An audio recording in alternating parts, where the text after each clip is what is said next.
Suvarna herself, who would be, and she's the medical superintendent and clinical quality head at Ayurveda hospitals as the CMI Hebal Bengaluru. So, ma'am, please carry on because no need to introduce you. Thank you, Devish. Good afternoon, everybody, and a warm welcome to the Continuous Quality Education Program on Standardization and Quality in AYUSH sector. I'll be today presenting about accreditation standards for Ayurveda hospitals specifically. So we are following the guidebook or the accreditation standards for Ayurveda, which is the second edition now, which was rolled out in April 2016, which if you, as Dr. Indu already briefed about how do you get a copy of this. So when you log in to the portal, you will get, if you apply, you can download or you can also ask for a hard copy when you will get 3 books, which is a guidebook for accreditation of standards. And then there will be an extra 1 and an extra 2.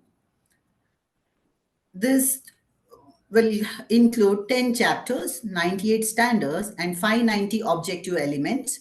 So all the standards or the chapters are basically classified into 2 areas as the patient-centered standards and the organization-centered standards. The patient-centered standards are focusing more on patient safety, patients' rights, and patients' education, which is the priority for any service sector, especially a healthcare service sector. So this patient-centered standards include 5 chapters. That is the first chapter, which is access, assessment, and continuity of care, which includes the process of a hospital displaying about its services, what are the services available, and what are the processes in which the registration and transfer of patient, what is and how a patient will be cared for, and right from the registration till the discharge of the patient. So this chapter talks about all of this.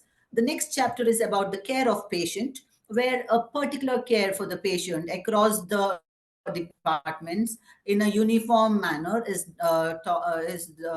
discussed about. Here we will have chapter standards on vulnerable patients, pediatric patient, obstetric patients, Panchakarma taken care in these chapters. The next chapter will be management of medication. So again, keeping patient safety as a priority, the clear-cut description of how to procure a medicine, what is the standard prescription method, how to dispense the medicine, how to monitor post-dispensing. All this will be discussed in this chapter. Next is about the rights, patient rights and education, that is PRE, which will talk about the patient rights in terms of getting their treatment and how a consent should be taken, what is the informed consent, what is the right of the patient in terms of knowing their estimate, all will be discussed in this chapter. And next will be the hospital infection control. That is, more emphasis is done on preventing the hospital acquired infection and the preventive and proactive methods to bring in that hospital infection control will be discussed in this. All these standards will be more focused on a patient-centric way. Coming to the organization centered chapters, the next 5 chapters, that is continuous quality improvement. We discussed about the patient center standards. Now continuous quality improvement is nothing but how these standards are documented, how they are analyzed, and what are the corrective and preventive actions done, and a regular follow-up of that is the continuous quality improvement. Next is about the responsibility of the management. That is about the statutory and the legal liabilities that is required to be taken care of the management to run a hospital according to the state law. Next is about the facility management and the safety.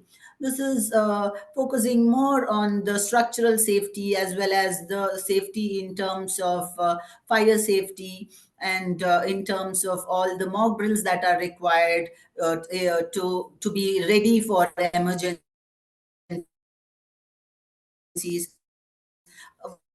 are taken care in this chapter. Next is about the human resource management. So here it is about as per the needs of the service that is provided by the hospital, which simply maintained, retained, trained, and adopted for a quality of care. Next is about the information management system, that is about maintaining a proper documentation of all the healthcare records. This is important in the process of continuity of care, one. Second is to be pulled out whenever required, may it be for a third party providers like the insurance agencies, or maybe for the court of law. So maintaining of all the healthcare documents comes under this chapter. So now, as I told, there are these 10 chapters which are grouped under two categories as patient centric and organization centric. So the number of standards, which we told as 98, is distributed as follows according to each chapter, and the objective elements are as displayed here. So if you see, there is a big weightage that is given for access, assessment, and continuity of care, care of patients. This both chapter takes the major chunk. That itself shows that patient safety is a priority. Nonetheless, human resources also has about 60 objective elements, which again shows the importance of the staff safety and also providing a proper care in terms of having a good human resources required for providing that care. So you can see rest of the objective elements are distributed accordingly. We will talk about each one of that in the coming slides.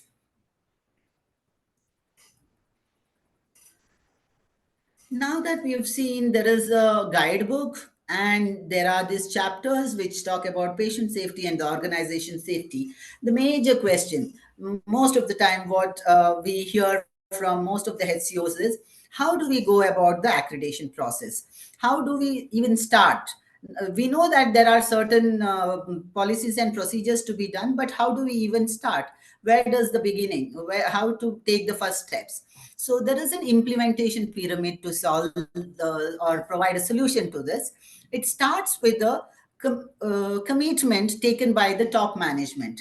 The top management, once it takes a decision towards the journey of quality, that is when the whole initiation starts.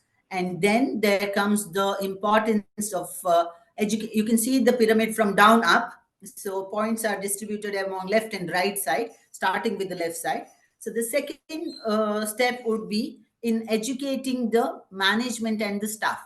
So once the decision is taken to take the quality journey, there should be education for the staff about what and how it has to be done. Next comes the formulation of a quality team. The core team, which is the crux of the whole activity, has to be formed, which leads the quality journey across the departments in a hospital. Once this is done, then there should be awareness developed among the teammates, and then key objectives needs to be defined. Once the key objectives are defined as what is the outcomes that we are looking at, then a manual, writing down the manual and the SOP starts. We write our manuals according to the standards. We write our SOPs according to the standards. Standards are like the guidebook, which will tell you what is required and what is the path to follow it. Now you tell how you are going to do it. That is your manuals, your SOPs, and your protocols. Next is about once you have drafted, you know what you want and how you are achieving it, then it is about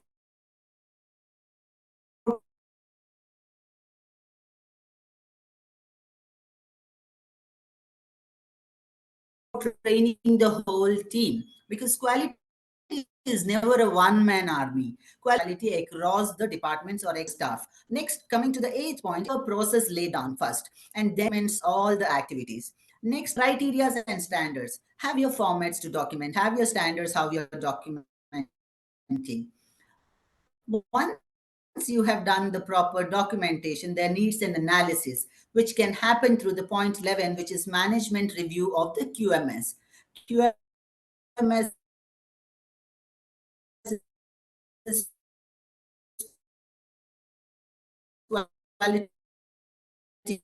management system. Once you have documented everything, analyze that, marking your benchmarks and working towards your about implementing the whole program. Once you have implemented for 3 months, that is when you can look into internal audit and mock surveys. There is a self-assessment tool which is available on the portal of NABH. Download it and do an internal audit of yourself. Once you find that there are areas where there are weaknesses or there is non-compliance in certain areas, you do the actions for those and sustain that actions. Once you see that you have reached a mark where you think that now the external assessment can happen, that is the time when you can apply for the NABH accreditation process. So now we saw that internally, how do we prepare? Now, once you are internally prepared, what is the next step? Is what this slide is talking about. So once you have implemented the standards, you can see from the right hand corner. So the accreditation journey has started. You have implemented the standards for 3 months. Now go to the website, download the application, and fill in the application with the application fee. Once it is sent to the NABH, there will be a scrutiny done and an acknowledgement given to you. And then there will be a decision whether there will be a pre-assessment or a final assessment based on the scrutiny of the application. And assessors will be assigned based on the bed strength of the HCO. So once there is assessment, the assessors will point down some of the non-compliances. You get a 3 months time to do the CAPA report, that is the corrective action and the preventive action report, and submit it in the portal. So once this is reviewed, and then it is sent to the NABH Secretariat for approval. Once the Secretariat approves this, then there will be an issue of accreditation certificate. This accreditation certificate is valid for a period of 3 years with the surveillance assessment, which will happen after 1.5 years. So again, once you complete the 3 years period, then the same process of renewal or renewal process starts 6 months before the expiry of the accreditation certificate.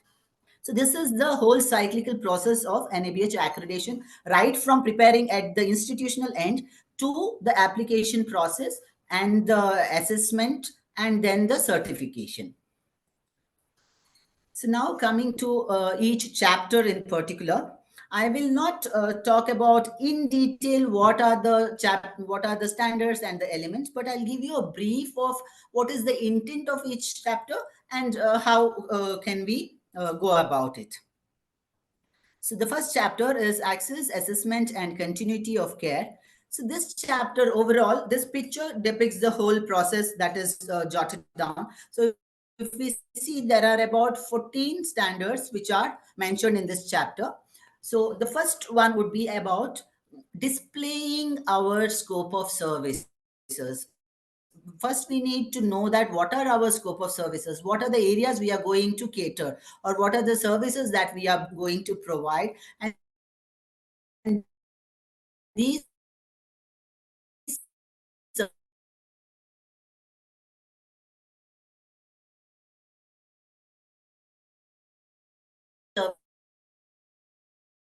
and these services needs to be properly displayed. Also, the services that we are not providing needs to be properly displayed. This is to uphold the patient's rights to know that what are the services institute or a hospital.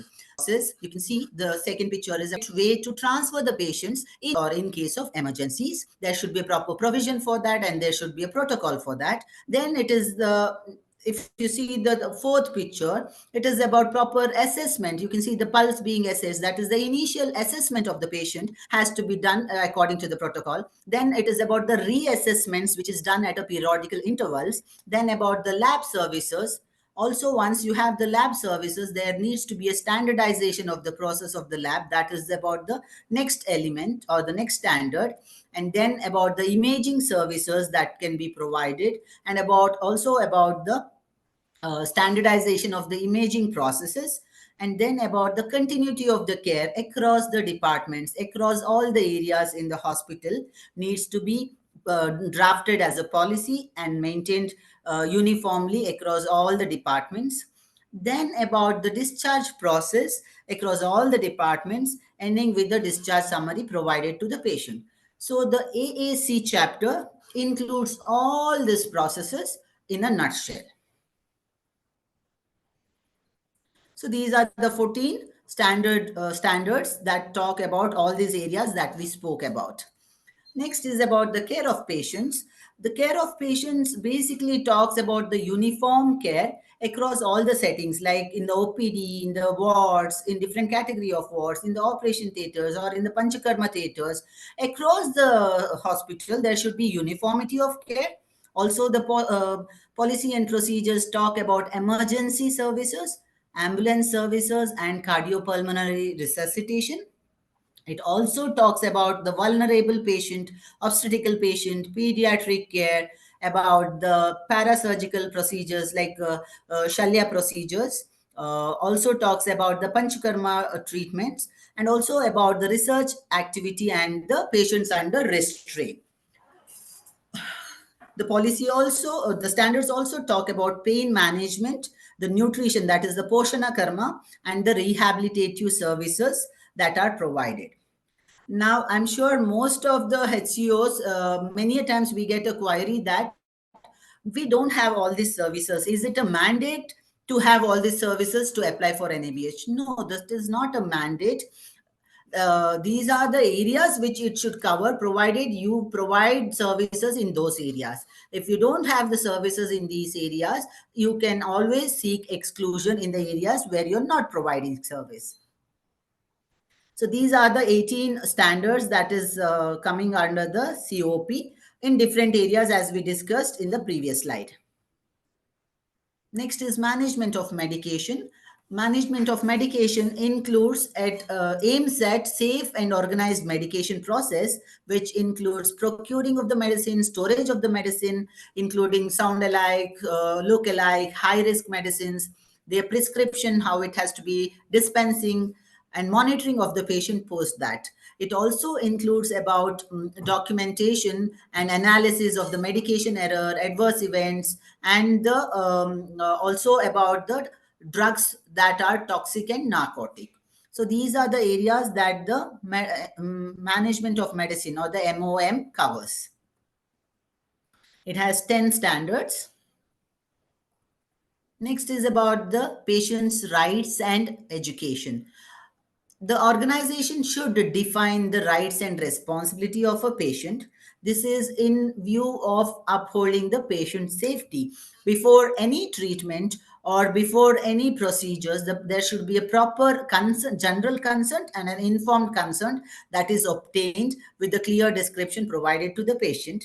And also, patient needs to be educated about their responsibilities. Also, there should be an education about how do they address any grievances if there are any. Also, a brief understanding, education has to be done about the patya apatya to the patient, and proper consents at different level needs to be taken. So that is under the PRE. Also, one more important point in PRE is each patient has the right to know the estimated cost of their treatment, which needs to be provided to them at time to time interval. Next is about the hospital infection control. These standards govern the infection control measures to bring in the clinical patient safety. These are the proactive methods which the hospital takes to prevent any hospital acquired infections. This includes or starts right from managing the waste in terms of biomedical waste, air pollution, water pollution that can be created by a hospital. It also includes the hand hygiene methods, the proactive housekeeping methods to maintain the aseptic environment in the hospital, and also the protocols that are relevant for infection prevention and control of the infection across the hospital. These are the inclusions that comes under the hospital infection control, along with the prophylaxis that is important for the staff who are handling the patients. Next is about the continuous quality improvement, that is CQI.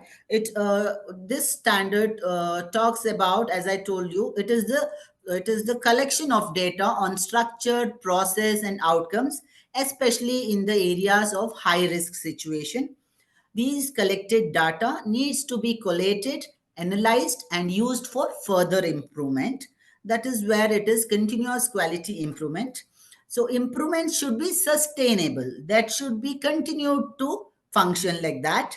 And all the infection control, patient safety, ADRs, that is adverse drug reaction, all these are the important continuous quality improvement areas that need to be tracked by every HCO.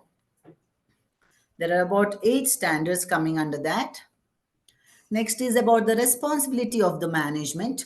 This chapter encourages the governance of the organization in a professional and a ethical manner. It complies it and makes sure that the organization complies with the laid down and the applicable legislation and regulation. We have Mr. Rajan sir who will be talking in depth about this, so I'm not going in detail about this chapter particularly. And also the leaders ensure that the safety and risk management in terms of fire safety, in terms of any of the non-fire emergencies, the institute needs to be prepared, and all this comes under the purview of the ROM. Next is about the facility management system. Facility management system guides the provision of safe and secure environment for the patients, not only the patients, their families, the staff, and the visitors. It also talks about the relevant rules and regulation, laws and bylaws, and requisite facility inspections that is required, regular audits of the facilities that is required, and also about the emergency within the facility and the community. Also providing of the safe water, safe electricity, and medical gases and vacuum systems if it is available.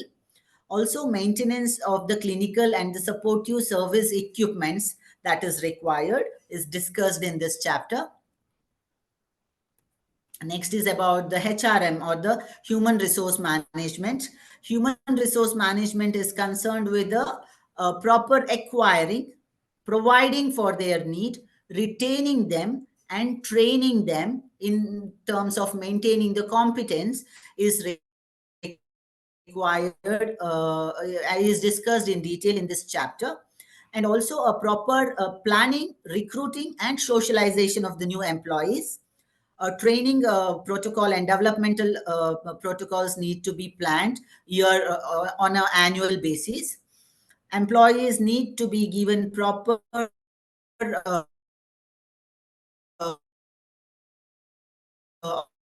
opportunities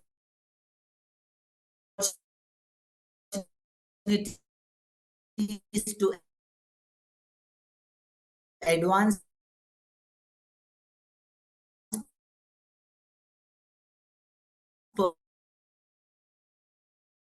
personally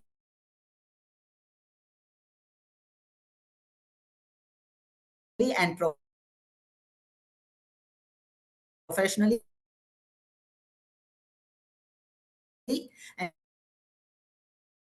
and also a proper performance appraisal and disciplinary system needs to be put into place.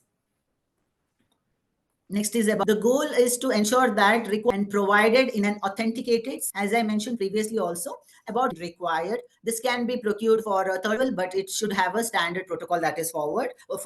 And also proper capturing of this, transmit of this, store, analyze, and utilization and retrieve information. It all comes under the purview of the IMS.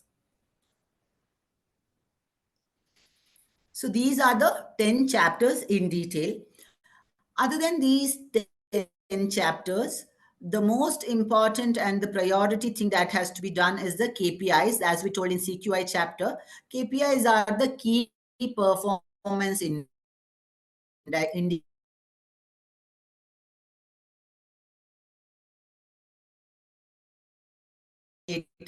which will talk about the performance improvement that HCO can do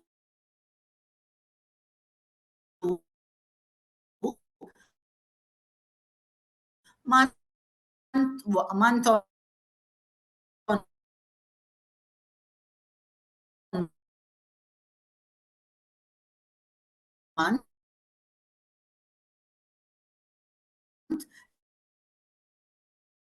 and you can track your performance improvement. And so these are the 10s which will overall give you a presentation process going to assess you. Stop my presentation when no one is looking. So you have a continue to do that and continue to benchmark yourself for the next.